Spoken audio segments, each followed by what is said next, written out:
राजनीति की नब समझने वाले जानते हैं कि भविष्य की सियासत किस करवट बैठेगी। ये जानना हो तो वर्तमान की बातें सुनिए।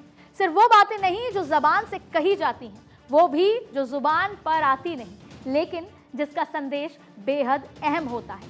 प्रधानमंत्री नरेंद्र मोदी अमेरिका और मिस्र दौरे के बाद स्वदेश लौट आए हैं और 27 जून को भोपाल में कार्यकर्ताओं को संबोधित किया। यह संबोधन क्यों अहम है, ये मैं आपको बताऊंगी। नमस्कार। राजनीति की गलियों में गूंजती हर सियासी बात की पूरी पड़ताल के साथ पॉलिटिकल कॉरिडोर में मैं हाजिर हूं, अदिति नागर।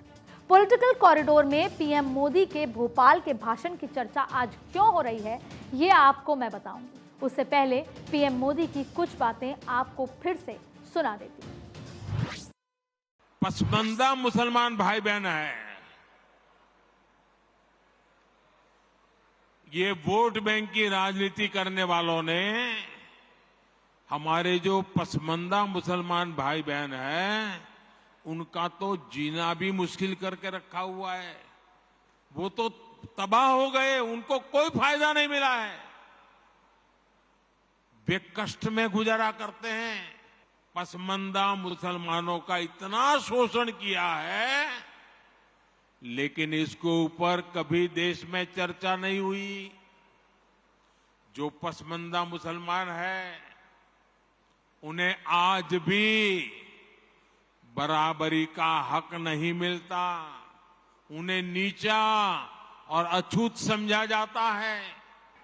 हम मानते हैं कि देश का भला करने का रास्ता तुष्टीकरण नहीं है, तुष्टीकरण नहीं है, तुष्टीकरण नहीं है।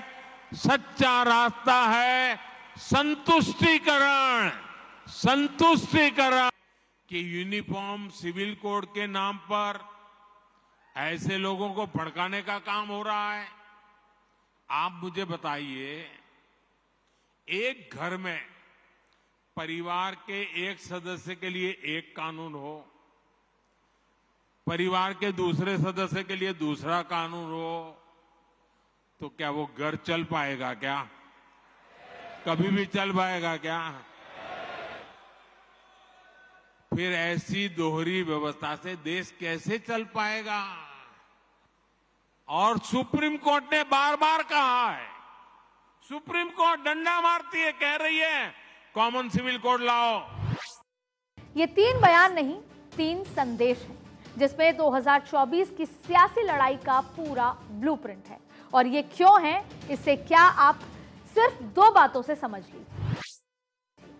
दरअसल 2024 के लोकसभा चुनाव के लिए विपक्ष एकजुटता को अपना हथियार बना रहा है।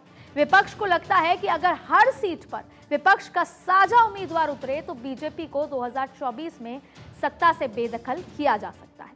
विपक्ष एकता की ये बातें जमीनी स्तर पर कितनी कारगर हैं, फिलहाल मैं इस बहस में नहीं पड़ूंगी, लेकिन पीएम मोदी ने विपक्ष की इस रणनीति की काट जरूर ढूंढ ली है।